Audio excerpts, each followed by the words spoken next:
اور حافظ قرآن ہے, شرم آتی ہے اس کا نام لیتے ہوئے. اس شخص کو غیر قانونی طور پہ ریٹائرمنٹ کے 2 دن بعد آرمی چیف تعینت کیا گیا. اور کیا کس نے؟ وہی جو بھگوڑا وزیر اعظم, سابق وزیر اعظم لندن میں بیٹھا ہے, نواز شریف.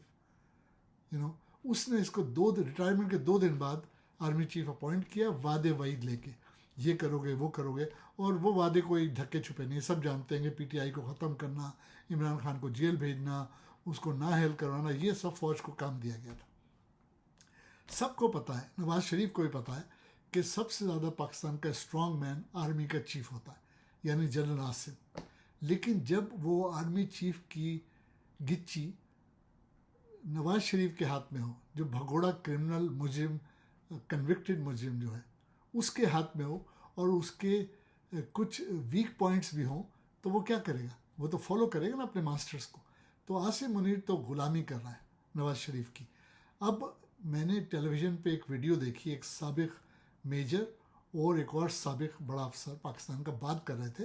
وہ یہ کہہ رہے تھے کہ ان کو, جو میجر ہے جو کرتا ہے یہ ویڈیو, اس نے کہا مجھے عاصم منیر کی بیوی کی, فیملی کی ذاتی چیزیں بھیجی جا رہی ہیں تاکہ میں اس کو گندہ کروں. یعنی ایک طرف تو عاصم منیر سے کام لیا جا رہا ہے, دوسری طرف اس کو گندہ کرنے کی تیاری ہے. اب عاصم منیر جو ہے وہ آل آؤٹ ہے کہ کسی طریقے سے عمران خان کو پکڑ لیا جائے, نااہل کیا جائے, جیل میں ڈالا جائے. اب جو 9 مئی کا واقعہ ہوا, کور کمانڈر کا گھر جلایا گیا, یہ پاکستان میں پہلے کبھی نہیں ہوا. عمران خان صاحب تو بند تھے, وہ کیسے ہدایت دیتے کہ جاؤ کور کمانڈر کا گھر جلاؤ؟ اگر گھراؤ جلاؤ ہی کرنا ہوتا تو 25 مئی کے بعد کرتے, یا جب وہ گرفتار ہوئے تھے ان کے کارکن جب کرتے. آج عمران خان صاحب نے یہ کہا کہ اس میں شر پسند بندوقیں لے کر آ گئے تھے اس کو کور کمانڈر کے گھر میں انتشار پھیلانے, اور یاسمین راشد نے اور میری بہن نے ان کو روکا اور منع کیا کہ جناح ہاؤس کو نقصان نہیں پہنچاؤ اور قومی املاک کو, فوجیوں کو. تو یہ تو آن ریکارڈ ہے. اور دیکھیں آج کل تو ٹیکنالوجی, آپ فائنڈ آؤٹ کر سکتے ہیں کیا ہو رہا ہے کیا نہیں ہو رہا. لیکن مجھے حیرت یہ ہوتی ہے کہ یہ آرمی جو ہے ان میں بڑے بڑے بےغیرت ہیں. اور عمران خان صاحب نے بھی کہا کہ سب جانتے ہیں کہ مریم نے نعرے لگوائے تھے کہ یہ جو غنڈہ گردی ہے اس کے پیچھے ورتی ہے. کسی آرمی چیف نے باجوہ سمیت اور عاصم منیر سمیت کبھی اس سے یہ نہیں پوچھا کہ تم نے تو یہ نعرے لگائے تھے, اور آج تم آرمی کی حمایت کرنے میں آگے آ گئی اور عمران خان صاحب کو برا کرنے میں. دوسری بات یہ کہ میں نے ہمیشہ ایک بات کہی کہ پاکستان میں یہ بڑی بدقسمتی ہے کہ آرمی جو ہے وہ سب سے بڑی پاور ہے پاکستان میں. سیاست دان, پارلیمنٹ, سپریم کورٹ کچھ نہیں. اگر آرمی چیف جو چاہتا ہے وہ کر لیتا ہے. اور آپ نے دیکھا کس طرح باجوہ نے یہ ریجیم چینج کروایا. سب جانتے ہیں باجوہ کی کھلی باتیں, اب ہر چیز واضح ہو گئی ہے, کوئی ڈھکی چھپی بات نہیں. ضرورت اس بات کی ہے کہ آرمی کو نکیل ڈالی جائے. دیکھیے ضرورت اس بات کی ہے کہ سانپ کا منہ کچلا جائے. سانپ کے آپ 2 ٹکڑے کر دیں وہ پھر بھی چلتا رہتا ہے, اس کا منہ کچلنا چاہیے. میں نے ہمیشہ ایک بات کہی کہ آرمی پہ یہ بات, آرمی کی پاکستان آرمی میں یہ نہیں ہونا چاہیے کہ جو بری فوج کا سپہ سالار ہے وہ بحری اور فضائیہ کا بھی. اس سے یہ فائدہ ہوتا ہے کہ آرمی کو ہو جاتا ہے. انڈیا میں ایسا نہیں ہے, دنیا کے بہت سے ممالک میں ایسا نہیں ہے. امریکہ میں آرمی کو کیوں نہیں آتا, کینیڈا میں کیوں نہیں آتا, ایون انڈیا میں کیوں نہیں آتا.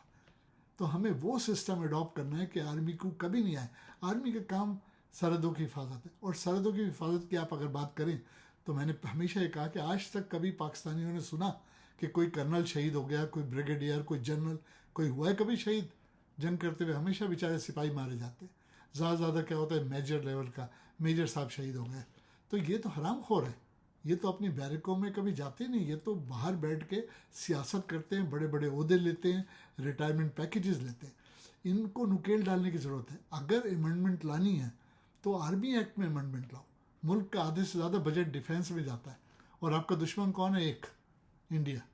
ارے بھائی اس سے دوستی کر لو یار, بات ختم. انڈیا سے کیوں نہیں دوستی ہو سکتی؟ ہمارا کلچر ایک ہے, ہماری زبان ایک ہے, ہمارے کھانے ایک ہیں. انڈیا سے بیٹھ کے بات کرو بھائی, چلو کشمیر کا مسئلہ حل کرو اور دوستی کرو. ایک کشمیر کے مسئلے کی وجہ سے 75 سال سے دشمنی چل رہی ہے. ہو سکتا ہے کوئی راہ نکل آئے. کبھی کسی نے سیریسلی یہ بات لی نہیں کہ وہ انڈیا سے بیٹھ کے بات کرے کہ یار جان چھوڑو, کشمیر کا فیصلہ کرو اور دوستی کرو. ہم کب سے لڑ رہے ہیں, ہمارے دفاعی بجٹ اتنے زیادہ ہوتے ہیں. اور اس کے علاوہ امینڈمنٹ ابھی نیب میں, آج نیب میں امینڈمنٹ لائے گی گورنمنٹ آرمی میں امینڈمنٹ کیوں نہیں لاتی؟ بہت سخت ضرورت ہے اس بات کی. اور جب آرمی میں ترامیم آ جائیں گی, اور جو ہمارا آرمی چیف ہے وہ دوسری افواج کا چیف نہیں رہے گا تو آپ دیکھیں گے کہ پاکستان میں نہ کبھی مارشل لا آئے گا، نہ کبھی ڈکٹیٹرشپ آئے گی، آرمی اپنا کام کرے گی، سیاستدان اپنا کام کریں گے۔ یہ بہترین حل ہے۔ آئی ہوپ کہ گورنمنٹ سیریسلی کنسیڈر کرے۔ موجودہ گورنمنٹ تو بے شک نہیں کرے گی اس لیے کہ اس کو آرمی کی سپورٹ ہے، لیکن آئندہ آنے والی حکومت کو میں کہوں گا کہ وہ اس بات کو ضرور کنسیڈر کرے کہ آرمی کو نکیل ڈالنی بہت ضروری ہے۔ اب تک کے لیے اتنا ہی۔